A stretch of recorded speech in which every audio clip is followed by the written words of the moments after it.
আমেরিকার নতুন শুল্ক আরোপ আমাদের জন্য বড় অভিশাপ, এই কথাটা একাধিক ভিডিওতে আমরা বলেছিলাম। এবার সেটা বাস্তবায়ন শুরু হলো। দৈনিক প্রথম আলো একটি রিপোর্ট করেছে, যে রিপোর্টে ভয়াবহ চিত্র উঠে এসেছে।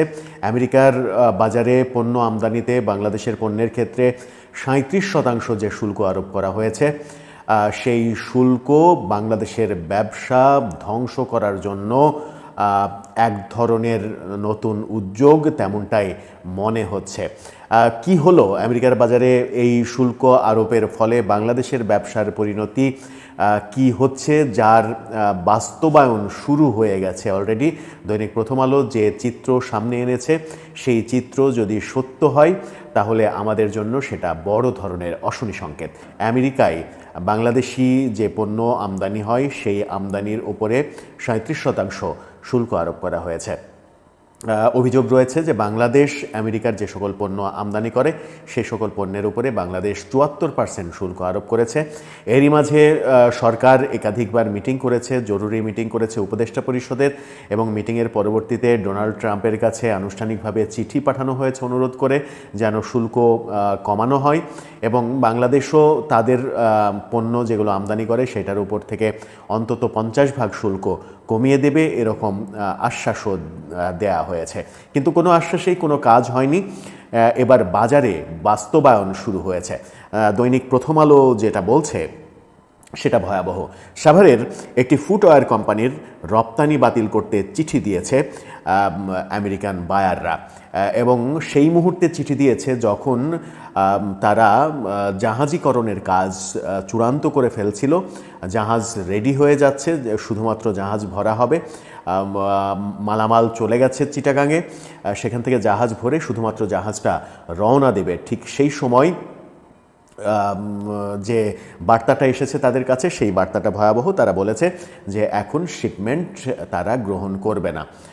অর্থাৎ এই যে পণ্য, ফুটওয়্যার চামড়াজাত পণ্য, অর্থাৎ বেশিরভাগই জুতা জাতীয় পণ্য, সেই পণ্যগুলো আমেরিকার বাজারে যাচ্ছে না। সাভারের যে কোম্পানিটির কথা প্রথম আলো বলছে, সেই কোম্পানি মাসে $10 লাখ চামড়া শিল্প রপ্তানি করে। শুধু তারাই $10 লাখ চামড়া শিল্প রপ্তানি করে। এই রপ্তানি যদি মাসে 10 লাখ হয়, তাহলে বছরে সেটি $120 লাখ। এই বিপুল অঙ্কের যে রপ্তানি, সেই রপ্তানি শুধুমাত্র একটি কোম্পানির এই রপ্তানি যদি বাতিল হয়ে যায়, তাহলে অন্যান্য সবথেকে বড় ক্ষেত্র, চামড়ার কথা বললাম, সবথেকে বড় যে সেক্টর আমেরিকার বাজারে সবথেকে বেশি যেটা যায়, সেটা হচ্ছে আমাদের গার্মেন্টস পণ্য। আমাদের গার্মেন্টস পণ্যের বিশ্ব যে বাজার, সেই বাজারের 35% বাজারই আমেরিকাতে। সেই গার্মেন্টস শিল্পের ওপরেও প্রভাব পড়তে শুরু করেছে। গার্মেন্টস মালিকরা বলেছেন যে চামড়াজাত শিল্পের উপরে যেটা বাস্তবায়ন শুরু হয়ে গেছে, সেটা গতকালকে গার্মেন্টস শিল্পের মালিকরা জানিয়েছেন প্রথম আলোকে যে সেটা আজ অথবা কাল থেকেই গার্মেন্টস শিল্পের ওপরেও পড়বে, এবং গার্মেন্টসের যে রপ্তানি, সেই রপ্তানির শিপমেন্ট বাতিল হতে শুরু করবে। যদি তাই হয়, এই শিপমেন্ট যদি বাতিল হতেই শুরু করে, তাহলে বাংলাদেশের জন্য এটা একটা বড় অশনি সংকেত, যে কথা আমরা বারবার বলেছি। এবং আমেরিকার সঙ্গে সম্পর্ক উন্নয়ন ছাড়া এর কোনো বিকল্প পথ নেই। আমেরিকা সরকারের সঙ্গে সম্পর্ক উন্নয়ন দরকার। আমরা যেটা জানি যে বর্তমানে আমেরিকার সরকার, ট্রাম্প প্রশাসন, এবং বাংলাদেশ সরকার, ইউনূস প্রশাসন, সেই দুই প্রশাসনের মধ্যে সম্পর্ক তিক্ততার পর্যায়ে। যে সম্পর্কটা অসাধারণ সম্পর্ক ছিল জো বাইডেনের সঙ্গে ডক্টর ইউনূসের, সেই সম্পর্কটার এখন একেবারে বিপরীত চিত্র আমরা দেখছি ডোনাল্ড ট্রাম্পের সঙ্গে।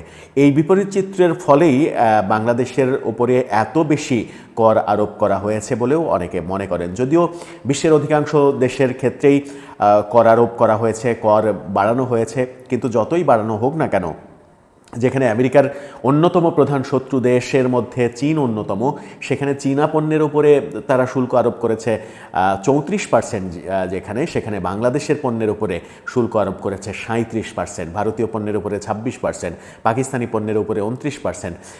এই যে আমাদের মহাদেশীয় দেশগুলো, উপমহাদেশীয়, মহাদেশীয় দেশগুলোর যে অবস্থা, সেই অবস্থার তুলনায় আমাদের শুল্ক আরোপ সব থেকে বেশি। এটা সম্পর্কের অবনতি ছাড়া কোনো কারণেই ঘটেনি, এটাই মনে করছেন বিশ্লেষকরা।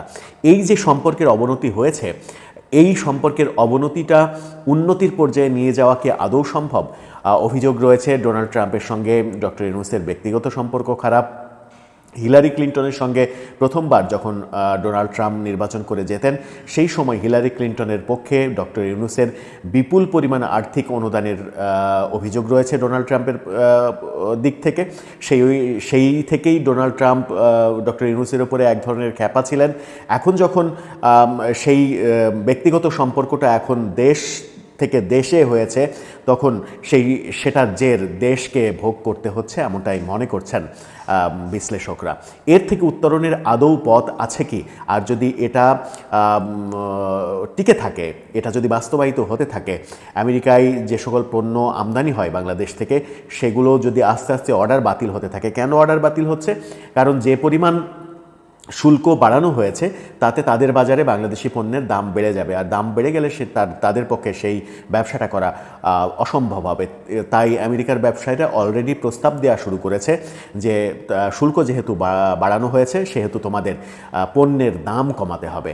পণ্যের দাম যে 22% শুল্ক বেড়েছে, 22% যদি পণ্যের দাম কমাতে হয়, তাহলে বাংলাদেশের ব্যবসা যে লাটে উঠবে, সেটা চামড়া শিল্প এবং গার্মেন্টস শিল্প যে ক্ষেত্রে, বিশেষ করে গার্মেন্টস ক্ষেত্রে। প্রথম আলো চামড়া শিল্প নিয়ে রিপোর্ট করেছে, গার্মেন্টস এখনও সামনে আসেনি, সামনে আসছে। এই সপ্তাহের মধ্যেই গার্মেন্টসের চিত্রটা পরিষ্কার হয়ে যাবে। তাতে গার্মেন্টস ক্ষেত্র যে মুখ থুবড়ে পড়বে, সেটা বলার অবকাশ রাখে না। এর থেকে উত্তরণের আদৌ কি পথ আছে আমাদের, নাকি ডক্টর ইউনূস সরকারের বিরুদ্ধে এক ধরনের উঠে পড়েই লাগলো ট্রাম্প প্রশাসন? সেটাও একটা বড় প্রশ্ন। দর্শক, আপনার কি মনে হয় শেষ পর্যন্ত কি হতে যাচ্ছে? আপনার মতামত জানিয়ে লিখতে পারেন আমাদের কমেন্ট বক্সে।